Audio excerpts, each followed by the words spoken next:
Apa yang lagi kau tulis? Doa. Begitu banyak yang kita alami dan kita rasai.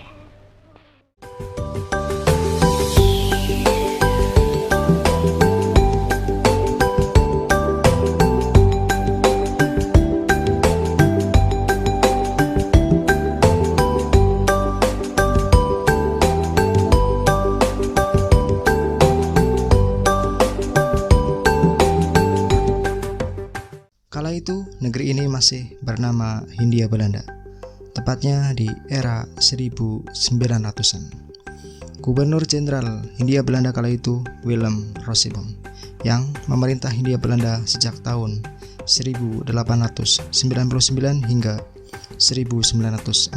Tepatnya pada tanggal 5 Desember 1900, bangsa kolonial Belanda untuk pertama kalinya mengenalkan film kepada bangsa Indonesia atau Hindia Belanda dengan mendirikan bioskop pertamanya di daerah Tanah Abang, Batavia. Orang-orang kala itu menyebutnya dengan Gambar Hidup, yang hanya menayangkan film-film bisu dan hanya menayangkan film dokumenter perjalanan Ratu dan Raja Belanda di Den Haag.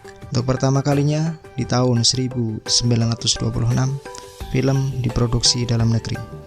Film yang pertama yaitu film Lutung Kasarung. Kemudian menyusul film Les Aceh tahun 1927, Lili Van Java pada tahun 1928, Resia Borobudur dan juga Nyai Dasima tahun 1929, Bunga Ros dari Cikembang tahun 1931. Dan film ini sudah merupakan film bicara. Pada tahun yang sama muncul film Indonesia Malaysia, film Pareh pada tahun 1936 dan juga Terang Bulan. Pada masa penjajahan Jepang, film digunakan oleh penjajah Jepang untuk tujuan propaganda. Salah satu film propaganda Jepang adalah film yang diberi judul Bekerja.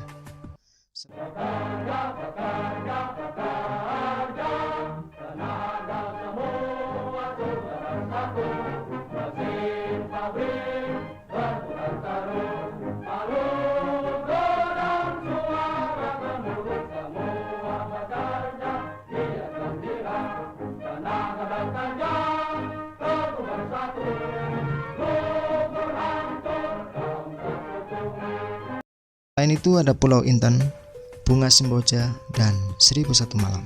Memasuki era kemerdekaan, tepatnya di era 50-an, 5 tahun setelah bangsa Indonesia merdeka, para anak-anak bangsa pun bergeliat memulai merintis perfilman nasional. Beberapa tokoh yang merintis perfilman nasional diantaranya Jamaluddin Malik, Usmar Ismail, dan Asrul Sani. Ketiganya boleh dibilang adalah legend pendiri perfilman Indonesia.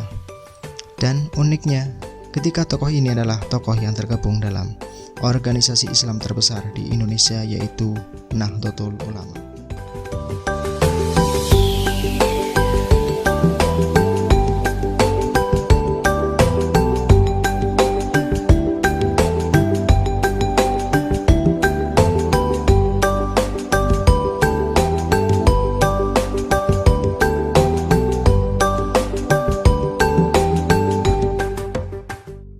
Nama Camelia Malik ataupun Ahmad Albar mungkin tidak asing bagi telinga kita. Camelia Malik yang seorang aktris dan juga seorang penyanyi dangdut, begitu pula Ahmad Albar yang seorang aktor dan juga seorang penyanyi rock.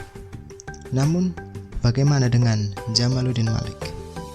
Jamaluddin Malik lahir di Padang, Sumatera Barat pada 13 Februari 1917. Masih memiliki garis keturunan dengan Raja Bagaruyung di Tanah Datar.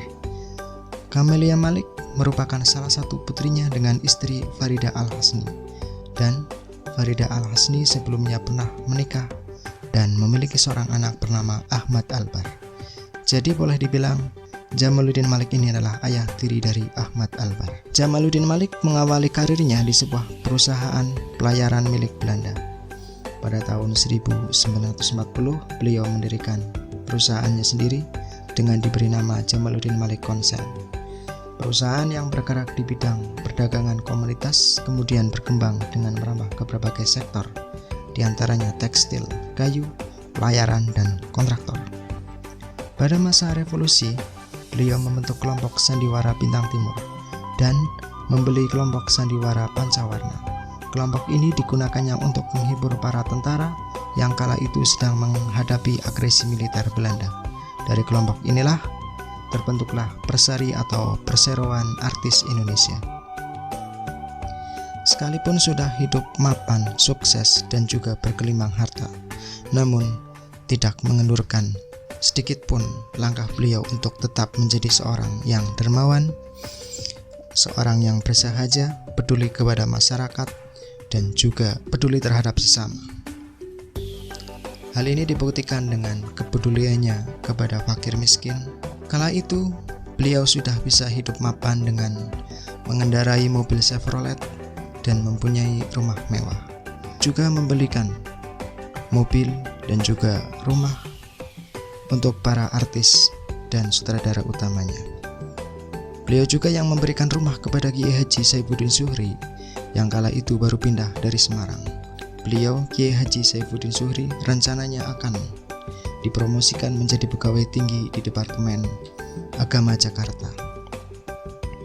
Jamaluddin Malik tercatat telah memproduksi sebanyak 59 film. Pernah pada tahun 1964, kala itu Kiai Haji Saifuddin Zuhri sudah menjabat sebagai Menteri Agama, menginginkan adanya film yang bernafaskan Islam.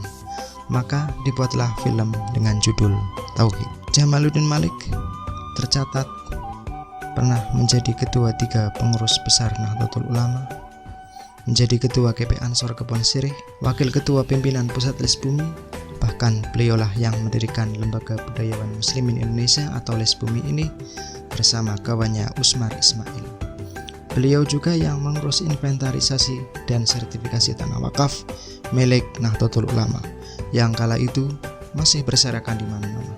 Maka dengan sederet prestasi inilah beliau dikenal sebagai pengusaha, politisi, produser, dan sutradara film Indonesia. Sang legend ini tutup usia pada 8 Juni 1970 dalam usia 53 tahun di Jerman. Atas jasa-jasanya, beliau dianugerahi bintang Mahaputra Adi Pradana dan dikukuhkan dengan diangkatnya beliau sebagai pahlawan nasional pada tahun 1973.